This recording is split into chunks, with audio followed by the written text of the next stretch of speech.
न इंडिया न ही एनडीए, बहन जी ने चुन लिया तीसरा रास्ता। छोटे दलों संग गठबंधन की राह पर बढ़ाया कदम, कर दिया बड़ा खेला। मायावती ने लोकसभा के लिए बिछाया जाल, चुनाव में किसका होगा बुरा हाल। सियासी गेम हुआ और भी दिलचस्प, सत्ता विपक्ष दोनों के बीच बढ़ गई हलचल। लोकसभा चुनाव सिर पर है, जिसे लेकर हर कोई एक्शन मोड में है। यूपी की गर्म होती सियासत के बीच बसपा प्रमुख मायावती ने भी एक कदम आगे बढ़ा दिया है।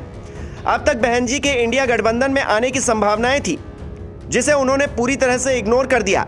हालांकि वो गठबंधन के साथ चुनाव लड़ेंगी, ये बात साफ हो गई है।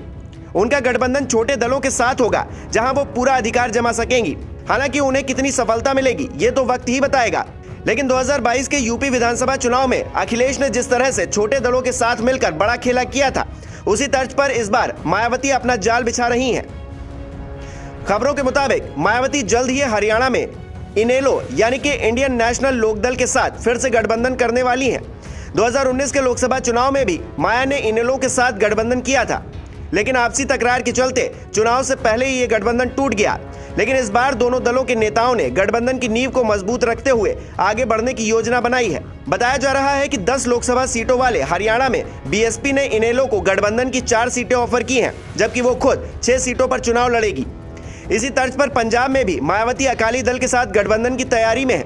मीडिया रिपोर्ट्स में दावा किया जा रहा है कि जनवरी के आखिरी हफ्ते में बहन जी ने सुखबीर बादल के साथ दिल्ली में मुलाकात भी की थी। ऐसे में माना जा रहा है कि दोनों सियासी दल लोकसभा चुनाव में एक साथ आ सकते हैं। बसपा और अकाली की नजदीकी इस वजह से और भी ज्यादा मजबूत बताई जा रही है, क्योंकि बसपा ने इंडिया गठबंधन से दूर रहकर चुनाव लड़ने का फैसला किया है। इतना ही नहीं, मध्य प्रदेश में गोंडवाना गणतंत्र पार्टी समेत छत्तीसगढ़ और झारखंड के कुछ और दलों के साथ भी मायावती की बातचीत लगातार चल रही है। लेकिन यूपी में बसपा एकला चलो की रणनीति पर ही आगे बढ़ने का मन बना रही है। हालांकि वक्त के साथ इस बात का खुलासा भी हो जाएगा कि माया किन दलों के साथ, कहां पर और कितनी सीटों के समझौते पर चुनावी मैदान में उतरेंगी।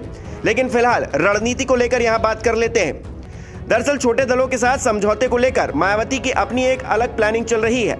जानकारों का कहना है कि एक तरफ बहन जी ने इंडिया गठबंधन को साफ तौर से मना कर दिया है, तो दूसरी तरफ वो भारतीय जनता पार्टी के एनडीए गठबंधन में भी जाना नहीं चाहती, लेकिन जरूरत पड़ने पर वो सरकार में शामिल होना जरूर चाहेंगी।